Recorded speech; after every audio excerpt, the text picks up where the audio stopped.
И това видео, както почти всичко през последните месеци, не беше планирано така. Но какво пък? Понякога нещата не стават както сме искали, просто за да се получат по-добре. Мама е на гости в Рим. Исках да направя видео, в което заедно обикаляме всички най-популярни места в историческия център на града само за ден.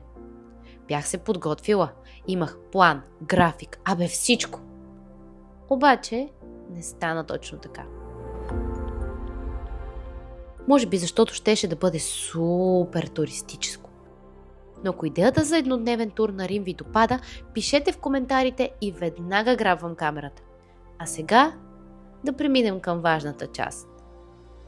Il caffè e i dolci.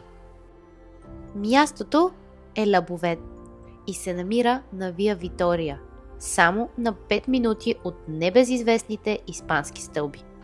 Определено препоръчвам това място. Кафето, както почти навсякъде в Рим, е великолепно. Обаче корнетите определено не са великолепни навсякъде. Но тук бяха. След импровизирания брънч се насочихме към Пияца Дель Пополо, която е на няма и 10 минутки от La Buvette.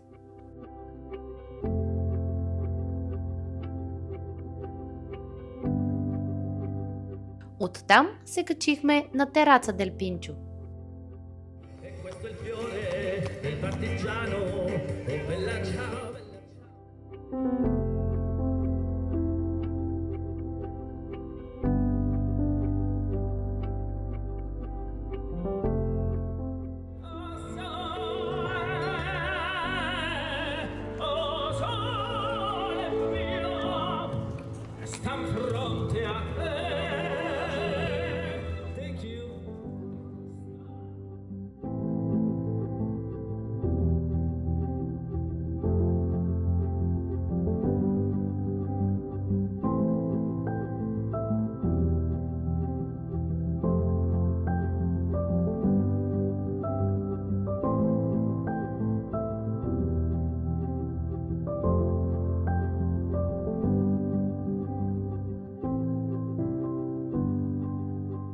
Изкушавахме се да влезем и да се изгубим из алеите на Вила Боргезе. Но в крайна сметка решихме, че дори да не сме по график, все пак ще посветим деня на Центро Сторико.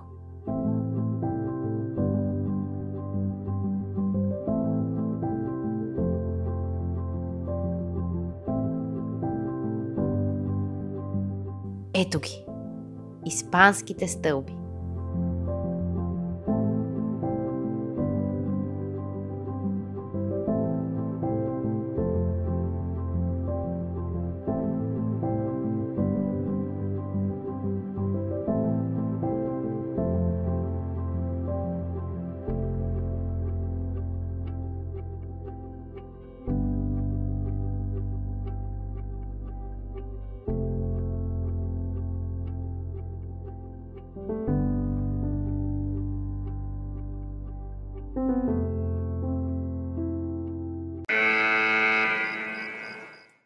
Ако следвахме плана, трябваше да сме били тук около 2 часа по-рано. И тук също. И тук. Тук може би да стигнем по светло. Обаче, ако следвахме плана, нямаше да можем да се насладим на бавното темпо, с което всъщност прекарахме деня.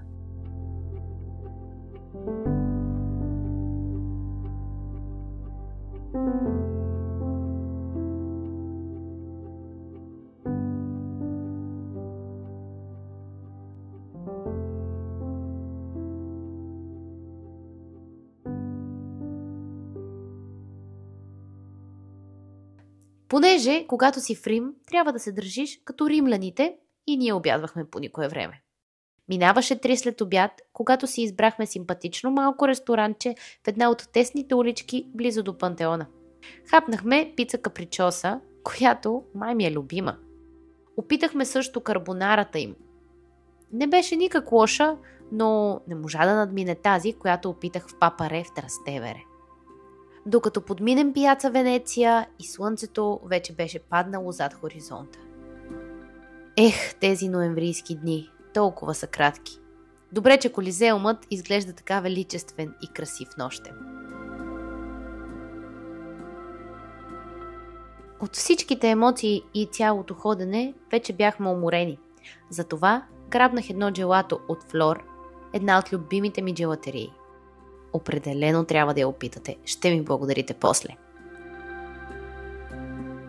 И се запътихме на приятна бавна разходка по Корсо Витория Емануеле Секондо към Ватикана и оттам вкъщи. И така завърши денят ни. Та, както ви казах, не това беше планът за този влог. И така не сме по план, нека се разходим и до Кампо де Фьори и да хапнем в Трастевере. Не харесвам особено да се стъмва още в 5 след обяд, но определено харесвам романтиката на нощен Рим. Затова ще взема да млъкна за момент, за да й се насладим.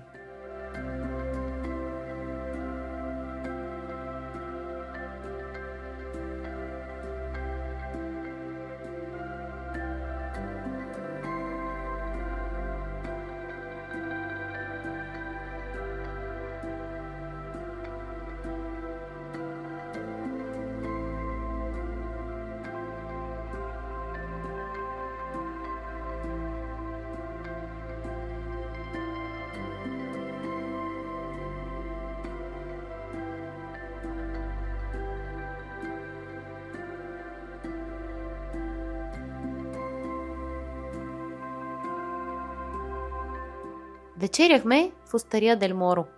Оказа се, че сервитьорът ни е македонец, от Тетово, и се опитваше да говори с нас на български.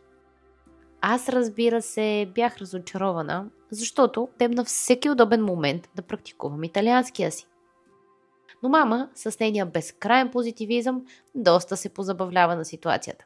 А матричаната им не беше чак толкова добра, че да я препоръчам, но домашната фокача, която сервират като комплимент, направо може да ти стопли душата. След вечеря обаче, вместо бавна и дълга разходка до вкъщи, имаше тичане под дъжда до автобуса. Прибрахме се чисто мокри, но щастливи. Да, този влог трябваше да бъде гайд от рода на как да не пропуснем нищо в Рим, ако имаме само ден. Ама не е. Този влог е чисто и просто един хубав спомен.